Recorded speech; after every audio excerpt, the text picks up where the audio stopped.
तो स्टूडेंट्स आज जो अपन चैप्टर ले रहे हैं वो है डेप्रिसिएशन। तो डेप्रिसिएशन में एक तो पूछ सकते हैं कि डेप्रिसिएशन पे अकाउंटिंग स्टैंडर्ड कौन सा लगता है। तो डेप्रिसिएशन पे अकाउंटिंग स्टैंडर्ड लगता है आपका 6। आपसे ये भी पूछ सकते हैं कि डेप्रिसिएशन क्या होता है। तो लगातार एसेट्स का यूज करने के कारण उस एसेट्स की जो वैल्यू कम हो जाती है उसे अपन डेप्रिसिएशन कहते हैं। अपन से ये भी पूछा जा सकता है कि डेप्रिसिएशन किस पे नहीं लगता। तो मैं आपको बता दूं, लैंड पे डेप्रिसिएशन नहीं लगता, जमीन पे डेप्रिसिएशन नहीं लग सकता, जमीन की वैल्यू कम नहीं हो सकती। That's why land is the exception for depreciation. फिर इसमें एक क्वेश्चन पूछा जा सकता है, कॉजेज ऑफ डेप्रिसिएशन, डेप्रिसिएशन लगता क्यों है। Sir by the constant use, आप लगातार यूज कर रहे हैं। एक्सपायरी ऑफ टाइम, टाइम बीत रहा है। ऑब्सोलिसेंस का मतलब होता है ट्रेंड से बाहर होना, आउट ऑफ ट्रेंड, ठीक है।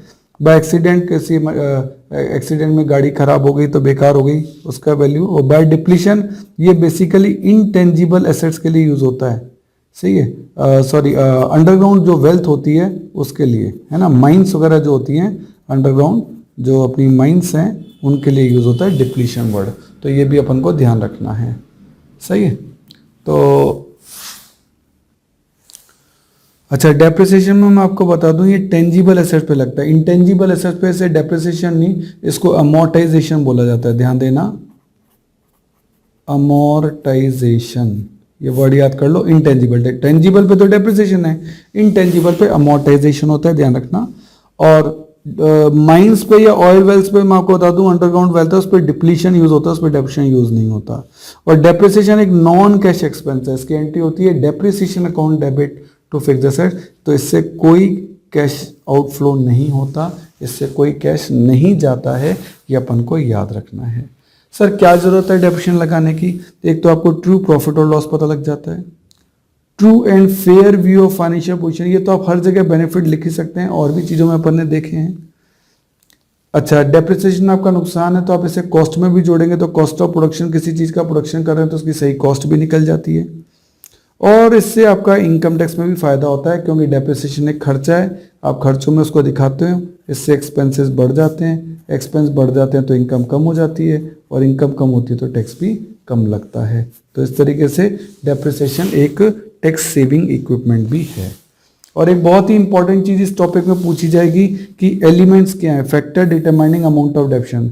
एक तो है कॉस्ट, जितने में चीज को खरीदा और उस पर कोई इंस्टॉलेशन एक्सपेंसेस वगैरह हुए तो वो भी जोड़ देना।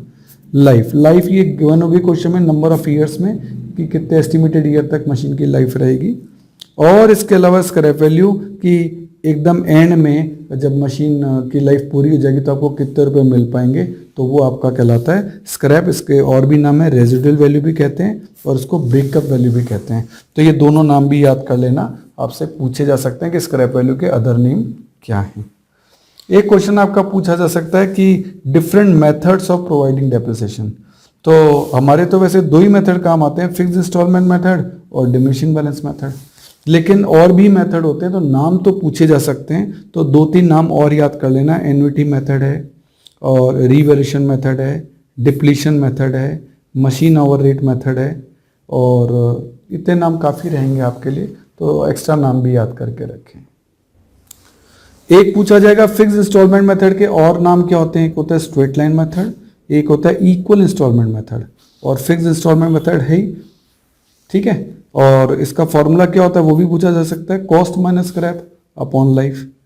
एक आध मेरिट याद कर लेना, पूछी नहीं जाएंगी वैसे, सिंपल होता है, इक्वल अमाउंट होता है।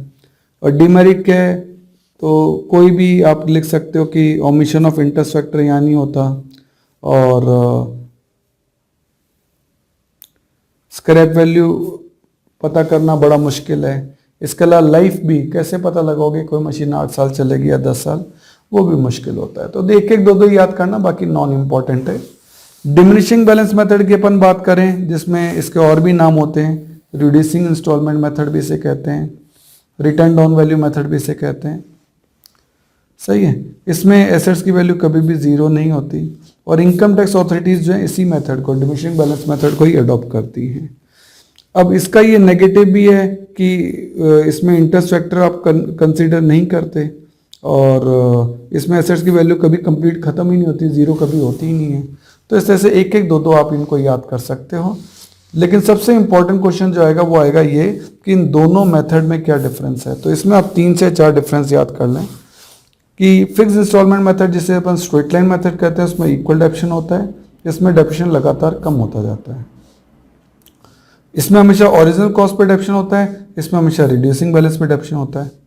इसमें एसेट्स की वैल्यू 0 तक पहुंचती है, इसमें 0 तक कभी नहीं पहुंचती। और एक इसमें ये जो स्ट्रेट लाइन मेथड है इनकम टैक्स अथॉरिटीज़ जो हैं इसको अडॉप्ट नहीं करती, जबकि WDV मेथड जो है वो इनकम टैक्स अथॉरिटी जो है वो अडॉप्ट करती हैं। तो 4 डिफरेंस आप अच्छे से याद कर सकते हैं। सही है।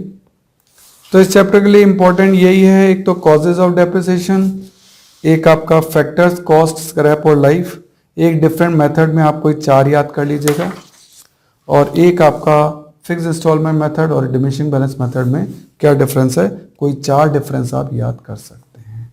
Okay, all the best, thank you.